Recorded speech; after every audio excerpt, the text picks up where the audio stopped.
Quite the contrast in campaign themes between the current vice president and the former president. Let's bring in New York Post reporter Lydia Moynihan and District Media Group President Beverly Hallberg. Thank you both for coming on. Beverly, to you first. Here's a spokesperson, former spokesperson for Hakeem Jeffries, who says that Trump was trying to insult black people when he met with the black journalists at the convention today. Watch. His entire goal is to go in front of this audience of black people and insult them to play to his MAGA base on the right.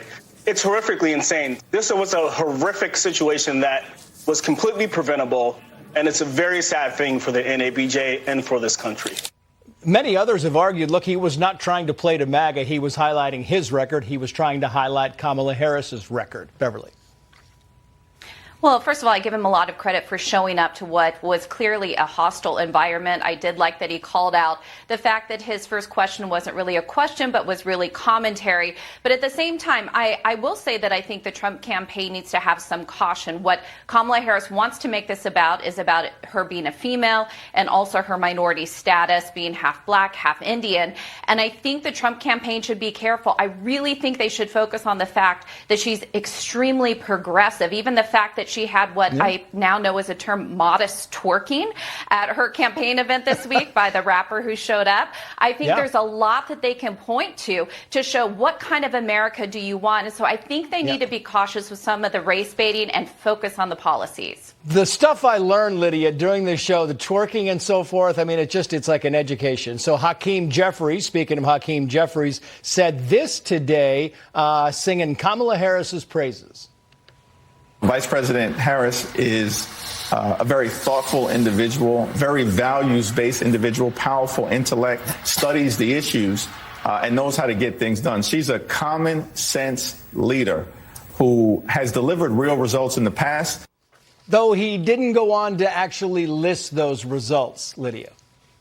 Well, look, it's undeniable. There is a lot of excitement about Kamala. You're seeing everyone from Hakeem Jeffries to the Obamas to the Clintons rally around her and do everything they can to get people excited. And at this point, it's working. But I think the big question is how long can it last? We're clearly in a honeymoon phase, but that isn't necessarily going to sustain itself for the next 3 months. It's been a little over a week since she was appointed, and it seems like she's going so fast, she's so hot, and that might fizzle out. And it's interesting, even the Democratic strategist James Carville has said that in the coming weeks and in the coming months, she should be prepared for an onslaught of attacks. And at this point, it just seems like everyone is trying to talk about how excited they are. She's trying to align herself with Beyonce's Freedom song, Megan Thee Stallion. And I'm not sure that that's necessarily going to translate to people showing up to vote for We've her. said again and again, this is nothing more than a sugar high. Rolling Stone says this about Megan Thee Stallion's performance at the VP rally, quoting here, conservatives are melting down over Megan Thee Stallion's Hotties for Harris performance. Sure, she had her backing dancers and set list featured her hit song Savage, Girls in the Hood and Body, but the rapper censored her lyrics, swapped out her shimmering leotard for a sleek blue pantsuit, and reeled in the twerking. So she reeled in the X-rated stuff. I mean, I guess it's good for her, right? Well, I think when we look at what happened with Megan Thee Stallion, we only have to look even as far back that Kamala Harris has also appeared on RuPaul's Drag Race. So she claims that she's moderate, but everything she is doing is catering, first of all, the LGBTQ community, also trying to get the minority community over. But I'll be honest with you, I think what my minority voters really care about is the fact right now they can't afford food. They can't afford their groceries. So I think she's trying to play this whole cool thing. I don't think it's going to last. And I agree, it's going to come down to what has been your record and what do you plan to do as president. She has a lot to answer. Everybody's looking at. I've got 15 seconds for you, Lydia. Wrap us up.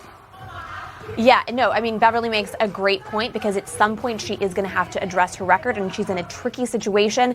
She was in charge of the border. There were 10 million illegal immigrants. She is going to have to answer for the issues, and I don't think getting somebody to twerk for you is actually going to win you the election. It is the trickiest of situations, that is for sure. Lydia Moynihan, Beverly Hallberg, thank you both. Well, as Democrats continue their